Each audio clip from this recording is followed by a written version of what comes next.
Hi,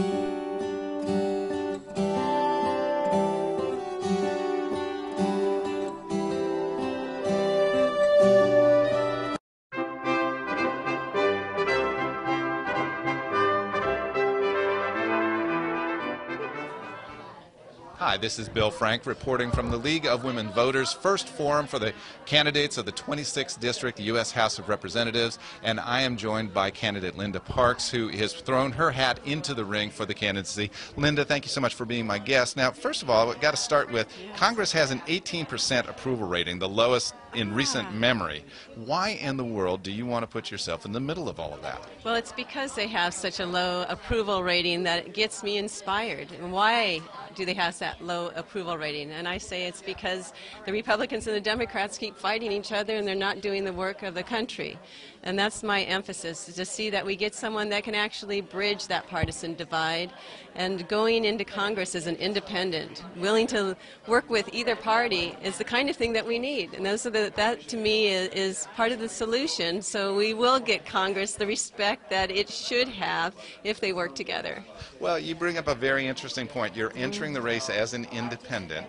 You recently had to change your party affiliation in order to do that. So talk to me about going independent, going rogue, if you will, in the U.S. House of Representatives. You know, it's very natural for me because I've been a nonpartisan both at the city level and as mayor on the Board of Supervisors, and I have a lot of friends over my 16 years of public service that are Republicans and Democrats. So that is very natural for me, but also it's the right time. We have an open primary, which means that the parties aren't the only ones that get to put someone into the primary, and being able to be an independent and sending that message to the nation that we can have people in Congress that are willing to work with anyone regardless of party. I think that's a fantastic message and something that's very needed.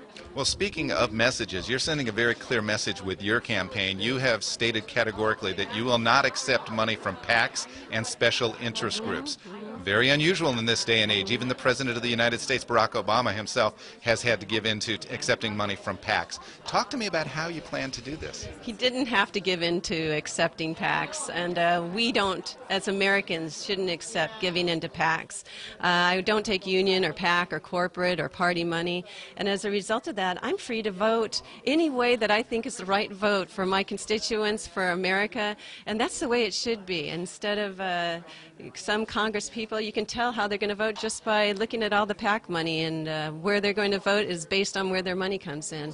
And that to me is unduly influencing Congress, and as a result it's unduly influencing our legislation. So this is a very clean campaign, and imagine winning when there's going to be millions and millions of dollars spent in this election alone to see that I don't win, and then winning anyway by not taking any special interest money. What a great message. Well, very positive. I know that the eyes of Washington are actually on this race because of the stance that you've taken. So, Linda, if you are elected, yes, what do you hope to accomplish in your first term?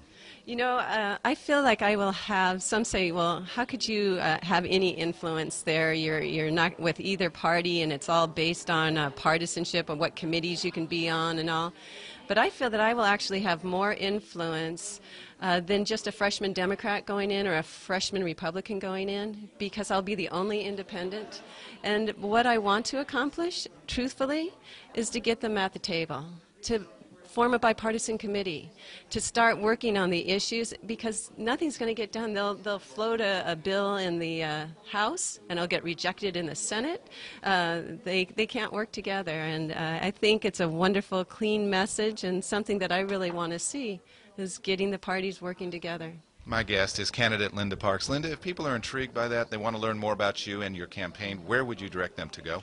Well, I have a website, sendlinda.com, and I do want to just point out that there are a lot of problems in our nation, and if we don't come together, we're not going to be able to solve them. We're not going to be able to do things for the economy or to help create jobs if we're not there together. So, thank you. Linda, thank you so very much, and continued success with your campaign. Thank you.